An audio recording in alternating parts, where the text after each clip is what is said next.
ito, kung umaga po dyan, kung tanghali o gabi. At today is the last day of June 30. At kagaya po ng ating pamagat, ang 20th Congress. Ngayon po kasi, ang simula ng termino nung mga nahalal for pagdating po sa legislative department of our government, yung mga naproklamang senador at yung mga naproklamang mambabatas sa mababang kapulungan, ngayon po yung simula ng kanilang termino. At maraming inaasahan ang sambayan ng Pilipino sa mga magiging bahagi at kabahagi ng 20th Congress sapagkat marami po tayong babantayan. Yung mga kontrobersiya po na naganap noong 19th Congress, tangan-tangan po yan, magpapatuloy po yan hanggang ngayon pong 20th Congress. At ito po, yung pakakaabangan at babantayan ng mga mamamayang Pilipino. At yun nga ho yung ating topic ngayon. Sana ay patuloy po tayong maging aktibo sa pagmamasid sa mga kaganapan sa ating bansa at maging bahagi ng mga mahalagang usaping panlipunan at tumutok po kayo dito sa ating pahina, ang Tinig Maisog, dito po sa aking page na may blue badge, ganun din po sa, of course, sa TikTok at ganyan din sa aking YouTube channel. Sana ho, yung lagi nilang sinasabi ay mag-like, share, and subscribe po kayo. At sana ho ay lalo pa nating mapalakas yung ating iba't ibang pahina because alam naman ninyo usong-uso ho yung mga pagte-take down ng mga pages ng mga nagpapahayag ng katotohanan at humihingi ng transparency and accountability sa ating gobyerno sa ilalim ng Bongbong Marcos administration. At ito nga ho, yung ating pamagat, ang 20th Congress. Ano po ba ang magbalik tanaw tayo? Ano ba yung mga malalaking anomalya? Yung mga naglalakihang korupsyon? Yung mga naglalakihang kontrobersiya na bumalot sa 19th Congress? Alam mo ninyo, hindi natin pwedeng itanggi na talagang ang dumagundong kung paano ginahasa ng miyembro ng 19th Congress, lalong-lalo na yung mga naging miyembro ng Vice-Cam. Yung Vice-Cam na nagsumite ng mga blankong Vice-Cam report at nauwi nga po yan sa illegal, invalid, immoral, unconstitutional 2025 national budget. Yan po yung napakalaking kontrobersiya na lumabas po nung naging bahagi ng 19th Congress. Hindi pa po tapos yan. Sapagkat yung kaso ay nakabinbin po sa Korte Suprema, wala pang katiyakan kung ito'y diringgin pa, wala na pong katiyakan kung ito ay magkakaroon pa ng oral argument. At inaabangan din po yung nauna pang kaso dito sa ating isinampa. Kasama po si Congressman Sid Ungab ng 3rd District ng Davao City. Ang napakahusay na kongresistang si Congressman Isidro Sid Ungab. So hindi walang katiyakan sapagkat yung naunang kaso, yung patungkulo sa unconstitutionality ng fund transfer ng PhilHealth, magpahanggang sa ngayon ay hindi pa po nare-resolba. Tapos na po yung oral argument at wala na po ibang gagawin kung hindi i-resolve o yung resolusyon o yung magiging desisyon o magiging hatol ng Korte Suprema. Importante na ito po ay resolbahin. Importante na ito po ay mailabas sapagkat sa panimula po ng termino ng mga miyembro ng 20th Congress, ngayon nga pong araw, kaninang 12:01 noon, June 30 of 2025, ay magsisimula na rin ang proseso ng pagpasa ng budget.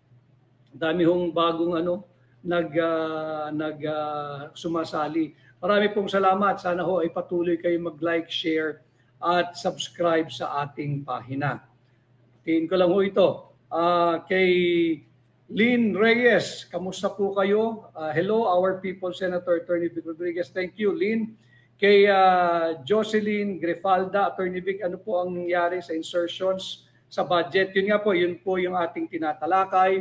Kay Connie Sanchez, watching from Australia, pasensya na kayo, Connie, yung mga naghintay po sa akin sa Australia, hindi po umabot yung ating visa. Subalit pag meron pong susunod na kaganapan po dyan. Sana ay makarating po at magkaharap-harap tayo ng personal.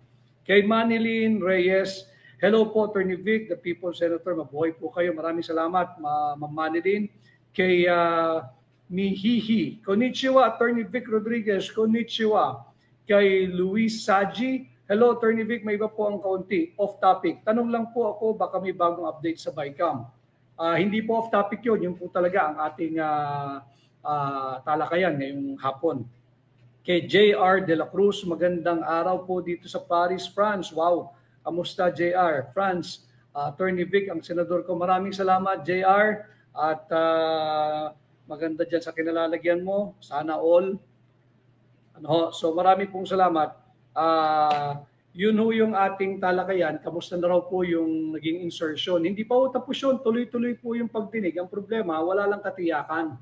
Kung kailan mangyayari yung pagdinig muli or yung magiging resolusyon ng kaso. Yung napakalaking kontrobersiya ay yun nga pong BICAM flawed, unconstitutional, illegal process. Yung BICAM, yung renate po nila yung ating budget ngayong 2025. Ang daming ibinawas sa education sector at alam naman natin na kulilat po tayo pagdating sa reading, sa math, sa science, kulilat ang ating mga kabataan. But in spite and despite of them knowing na kulilat po yung ating sistema ng edukasyon, lalong-lalo na sa math, sa reading, sa science, malinaw po yan sa lahat ng napakaraming pag-aaral na binawasan pa rin po ng 32 billion pesos ang education sector ngayong taon. At hindi rin natin pwedeng makalimutan na ginawang prioridad itong Department of Public Works and Highways, itong tinatawag na infrastructure. Dito po binuhusang pondo itong 2025, handa po sanang talakayin ng ating legal team sa Korte Suprema kung bakit illegal, unconstitutional at immoral at invalid ang 2025 budget, sapagkat ang ibinuhos ng gobyerno ng administrasyon ni Bongbong Marcos sa DPWH ay 1.113 trillion. 1.113 trillion pesos. Para daw sa ano? Siyempre, yung paborito ho ng mga miyembro ng 19th Congress, yung flood control. Yung flood control, ito po ay nag-uulan na naman. Wala pa po tayong bagyo, palagian na po yung pagtaas ng tubig, yung pagbaha. Flood control nila ilinagay. Yung rock netting, usong-uso po at popular po ito sa probinsya, yung rock netting, dahil napakalaki po ng mga patong dito, ng mga tiwaling membro ng 19th Congress. At ganun din doon sa Cat's Eye. Ito po yung nakikita ninyo doon sa kalsada na linalagay sa gitna. Essentially, dapat po yun parang guide. Pero hindi po lahat ng kalsada ay pwede mong lagyan yan. Sapagkat pag mali ang kalsadang linagyan mo at hindi naman talaga angkop doon yung Cat's Eye, mas nakakaduling ho sa gabi yan, lalo na kung hindi po well lighted yung kalsadang pinaglagyan ng Cat's Eye. Depende lamang po yan doon sa ilaw ng sasakyang paparating. Mas nakaka-aksidente po yan. So dyan nila binuhos yung ating pera, yung pera ng mamamayang Pilipino, yung unprogrammed appropriation, yung 531.67 billion pesos na unprogrammed. Ano naman po yan? Dyan po nakatago yung kanilang mga congressional insertion, yung AKAP, yung AIX, at kung ano-ano pang anyo ng ayuda na bumaha naman talaga nitong huling halalan, bumaha naman talaga nitong huling eleksyon.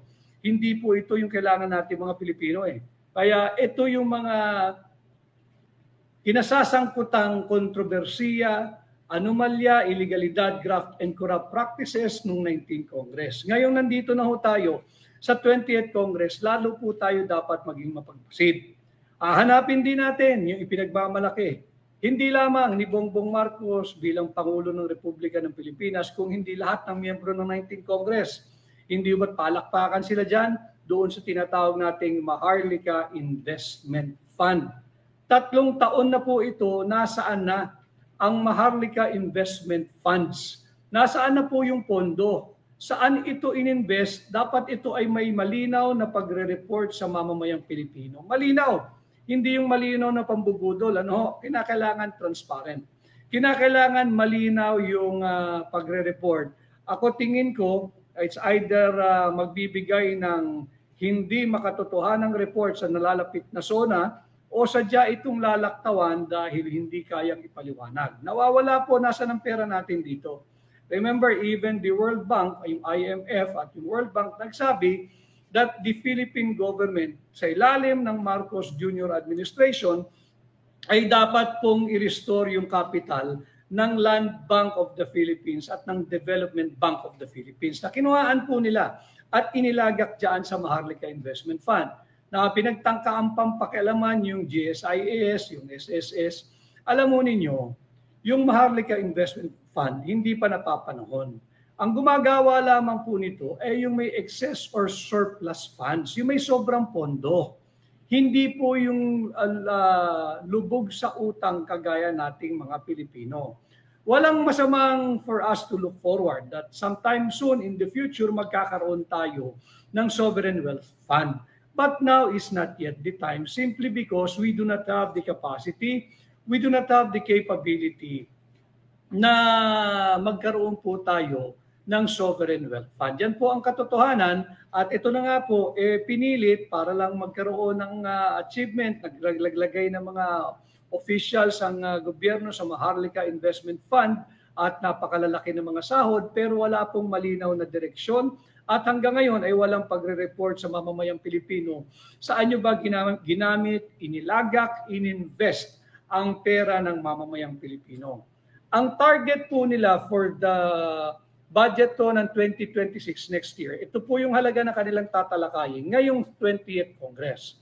6.8 trillion pesos po ang panukalang budget for 2026.